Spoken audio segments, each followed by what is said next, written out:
हाँ मित्रों नमस्कार। ये हिंदी के 20 प्रश्न हैं बहुविकल्पी प्रश्न जिसे हम एमसीक्यू कहते हैं। इसको देखो, पहला प्रश्न क्या दे रहा है। अभी तो मुकुट बंधा था माथ, हुए कल ही हल्दी के हाथ। इन पंक्तियों में अस्थाई भाव कौन है, अर्थात रस कौन है। ये कहानी ये अभिमन्यु की मृत्यु की समय है। मृत्यु जब होती उस समय का है ये। तो उसमें जब किसी की मृत्यु होती है तो वहां पे कौन सा रस होता है, करुण रस। कौन सा, तो करुण रस का स्थायी भाव क्या होता है, शोक। क्या होता है, तो शोक। तो यहाँ स्थायी भाव कौन सा होगा, शोक होगा। क्या होगा, शोक होगा। अगला प्रश्न है, हास्य रस का अस्थाई भाव क्या है। तो हास्य रस का स्थायी भाव क्या है, हास है। क्या है, हास है। जिस प्रकार करुण रस का स्थायी भाव क्या है, शोक है, उसी प्रकार हास्य रस का स्थायी भाव क्या है, हास है। अगला है, छिन्न पत्र मकरंद लुटी सी, ज्यों मुरझाई कली में अलंकार कौन सा है। तो कहते थे कि जहां पर सा, सी, से, सम, सरिस, सदृश्य इत्यादि शब्द आए, वहां पर उपमा अलंकार कौन सा, उपमा अलंकार होता है। अगला प्रश्न पूछ रहा है, दोहा का उल्टा छंद होता है। दोहे का उल्टा कौन सा होता है, सोठा होता है। क्या होता है, सोठा होता है। सोठा क्या है, सोठा दोहे का उल्टा होता है। इसमें कितने चरण होते हैं, 4 चरण। कितने, 4 चरण होते हैं। और दो सोठा को क्या कहा जाता है, अर्ध सम। क्या कहते हैं उसको, अर्ध सम मात्रिक छंद कहा जाता है। अर्थात सोठा में क्या होता है, विषम चरण। कौन से चरण में, विषम जो चरण होता है उसमें कितनी, 11-11 मात्राएं होती हैं। और जो सम चरण होता है उसमें 13-13 मात्राएं होती है। विषम चरण का मतलब होता है पहला चरण और तीसरा चरण। सम चरण का मतलब होता है दूसरा और चौथा चरण। अब पूछ रहा है, रोला किस प्रकार का छंद है। तो रोला क्या है, रोला सममात्रिक छंद है। क्यों सममात्रिक छंद है, क्योंकि इसके जो 4 चरण, कितने, 4 चरण होते हैं इसमें। और इसके चारों चरण में समान मात्राएं होती हैं। अर्थात प्रत्येक चरण में रोला में 24-24 मात्राएं होती हैं। इसलिए रोला को सममात्रिक छंद कहा जाता है। अर्थात जिसके सभी चरणों में मात्राएं समान हो उसे सममात्रिक छंद कहा जाता है। अगला प्रश्न पूछ रहा है, अनुपमा में उपसर्ग है। उपसर्ग का मतलब होता है वह शब्दांश जो किसी शब्द के पूर्व जुड़ के उसके अर्थ को बदल दे, उसे उपसर्ग कहते हैं। तो अनुपमा में कौन सा है, अनुपसर्ग। कौन सा, अनुपसर्ग है। अगला प्रश्न है, सुलभ शब्द में उपसर्ग क्या है। तो सुलभ में सु है। क्या है, सु उपसर्ग। क्या है, सु उपसर्ग है।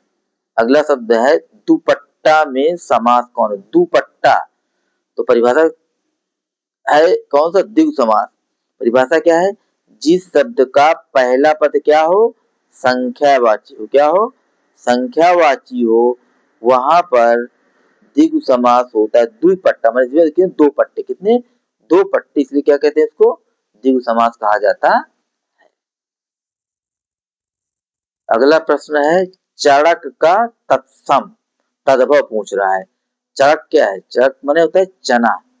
चना को संस्कृत में क्या कहते हैं, चड़क कहते हैं। तो तद्भव क्या है, चना, चड़क का तद्भव है। माने तत्सम का मतलब क्या होता है, तत्सम का मतलब होता है जो संस्कृत, वे शब्द संस्कृत के जो हूबहू आ गए हैं। तद्भव का मतलब होता है वे शब्द जिनमें कुछ बदलाव हो। क्या हो गया है, बदलाव हो गया। अर्थात जिनको हम आम बोलचाल की भाषा में बोलते हैं तद्भव है। और जो संस्कृत शब्द है उसे हम तत्सम कहते हैं। अर्थात तत्सम का मतलब संस्कृत शब्द, तद्भव का मतलब आम बोलचाल में जो भाषा हम बोलते हैं उसे हम तद्भव कहते हैं। अगला प्रश्न है, पृथ्वी का पर्यायवाची शब्द नहीं है। ध्यान देना, क्या दे रहा है, नहीं है। अर्थात भू पर्यायवाची शब्द है, धारा भी है, वसुधा भी। प्रसून जो है नहीं है। प्रसून किसका है, प्रसून जो है फूल का पर्यायवाची शब्द है। किसका? फूल का। इसको हम पुष्प भी कहते हैं। क्या कहते हैं? पुष्प भी कहते हैं। अगला प्रश्न है, पंकज में समास कौन है? पंकज, पंक माने कीचड़, ज माने जन्म लेने वाला अर्थात कमल। यहाँ पे बहुब्रीहि समास कौन सा होगा? बहुब्रीहि समास होगा, जहां पर पहला दूसरा पद प्रधान न होकर के कोई और प्रधान हो, तीसरा पद, वहां पर बहुब्रीहि समास होता है। अगला शब्द है आंख का तत्सम। आंख का तत्सम, आंख ये हमारे आम बोलचाल की भाषा क्या है? तद्भव है। इसका तत्सम क्या होगा? अच्छी। क्या होगा? अच्छी होगा। माने आंख का तत्सम क्या है? अच्छी। क्या है? संस्कृत शब्द है। क्या है? अच्छे, संस्कृत शब्द है। बाकी देखो, चक्षु, नयन, नेत्र, अच्छी, ये सब क्या है? ये आंख के पर्यायवाची हैं। क्या है? ये आंख के पर्यायवाची भी हैं सभी, लेकिन अच्छी क्या है? तत्सम शब्द है। अगला है हाथी का पर्यायवाची है। तो कुंजर माने क्या होता है? हाथी। क्या होता है? कुंजर माने हाथी होता है। अनंग माने क्या होता है? कामदेव। क्या होता है? कामदेव को अनंग भी कहा जाता है। अगला है ध्रुव स्वामिनी किसकी रचना है? ध्रुव स्वामिनी क्या है? ध्रुव स्वामिनी एक नाटक है। क्या है? एक नाटक है। और जयशंकर प्रसाद किसकी? जयशंकर प्रसाद की रचना है। अगला प्रश्न है, निराला जी किस काल के कवि हैं? पूछ रहा है किस काल के कवि हैं। तो निराला किसके? छायावाद के। जयशंकर प्रसाद, निराला जी, पंत जी, महादेवी जो है, ये छायावाद के कवि हैं। अगला है विचार वीथी। क्या लिखा है? विचार वीथी किस विधा की रचना है? यहाँ विधा पूछ रहा है, तो विचार वीथी क्या है?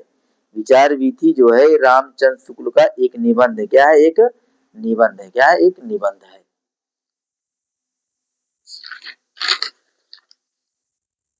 अगला प्रश्न है, रस के कितने अंग होते हैं? अंग को क्या कहते हैं?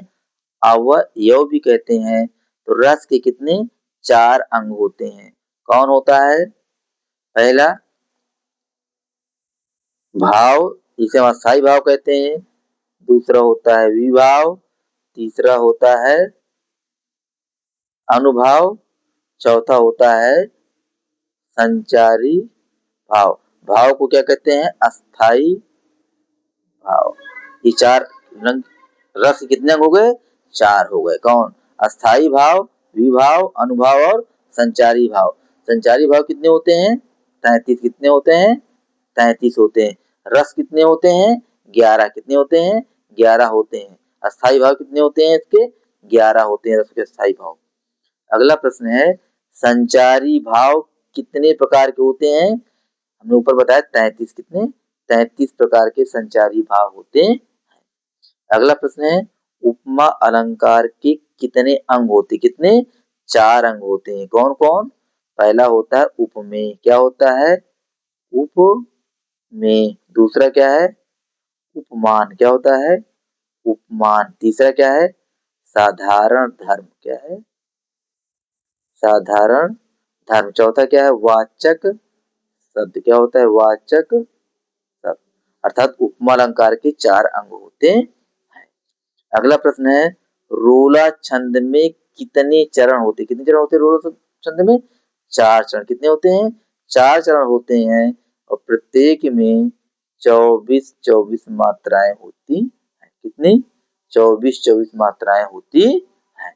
अब यहाँ देखिए, छंद कितने प्रकार के होते हैं? छंद जो है 3 प्रकार का होता है। पहला क्या है? वर्णिक। दूसरा क्या है? मात्रिक। तीसरा क्या है? मुक्त छंद। क्या है? मुक्त छंद। ठीक है। छंद कितने प्रकार के होते हैं?